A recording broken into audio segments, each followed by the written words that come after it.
Ex-napi buka data, sebut narkoba cuan terbesar di Lapas Banten. Mantan napi Lapas Banten menceritakan modus peredaran narkoba di lembaga pemasyarakatan yang berada di wilayah Banten dengan menggunakan kode apotik sebagai tempat para narapidana melakukan belanja narkoba di dalam lapas yang menurutnya pendapatan paling besar.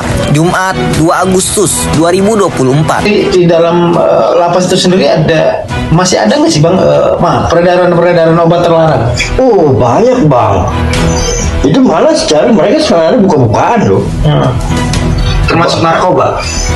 Itu penghasilan paling gede, setahu saya ya, karena untuk di peredaran narkoba di lapas kelas 2 itu Bang, itu di blok. Perkiraan lapas ini tahu nggak bahwasanya ada peredaran narkotika?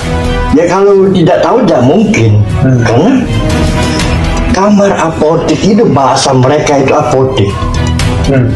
Ya itulah kamar buat kita untuk pakai atau beli narkoba. Itu tidak jauh dari petugas penjaga lapas sendiri di blok misalnya. Petugas di paling depan, paling berapa kamar dari situ itu apotik. Abang tahu dari mana bahwasanya di situ ada peredaran obat terlarang? Ya saya sendiri emang penikmat ya Bang. Itu Waktu itu selama saya di lapas.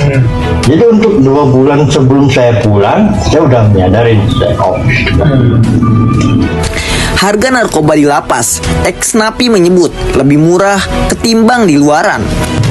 Perbedaannya di sana itu Bang, kita nggak mahal Bang. Jadi nggak perlu kita menyari, misalnya kita duit 200.000 nggak perlu kita berdua. Dengan duit 50.000 pun kita sharing dengan napi yang lain, kita bisa pakai narkoba. Sabulah namanya. Kalau dengan duit 20.000 atau 15.000 kita bisa beli gele Bang. Dengan harganya paling ya 5 atau sampai 50.000. Dengan bertiga pun kita bisa untuk bisa gele.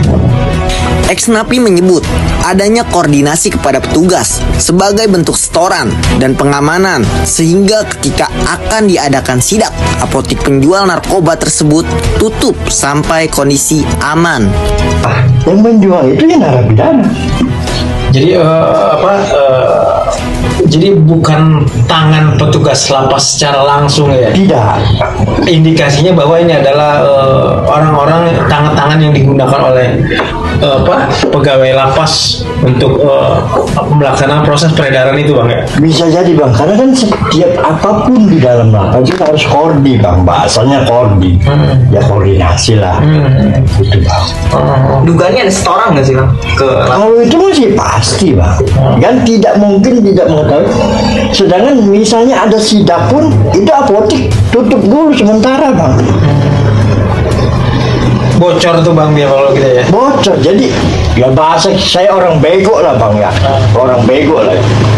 Namanya sidak itu Bang, seharusnya namanya sidang dadakan ya. Sidang dadakan lah bahasa ini. Kok ini dikasih tahu nanti ada sidak nih, tutup dulu apotiknya. Jadi steril dulu, bahasa mereka steril lah. Oke, ketika disterilkan, obat-obatan terlarang itu diamankan di mana?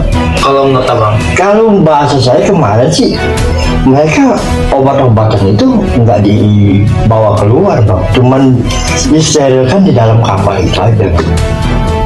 Jadi kamar itu ditutup kayak kamar biasa, jadi bukan kayak kamar apotik. Jadi penikmat atau pecandu pun nggak boleh belanja dulu lah, nggak boleh pakai dulu di sana Bang. Jadi anggapan bahasanya tutup dulu lah. Selama misalnya mau ada sidak, gitu Bang. Jadi apotik itu, nah kalau kata kita nama warung kali gitu. Nama warung, tapi warung narkoba. Narkoba. Ya. Jadi yang kebanyakan di situ peredaran itu sabu-sabu sama ganja. Dari hasil video kemarin, beberapa napi yang keluar pada tahun 2023 pun membuka kebobrokan lapas binaan yang menjadi tempat pesta narkoba. Saya Nur Fadila Dikri dan Yuyu Nasional News Kota Tangerang melaporkan.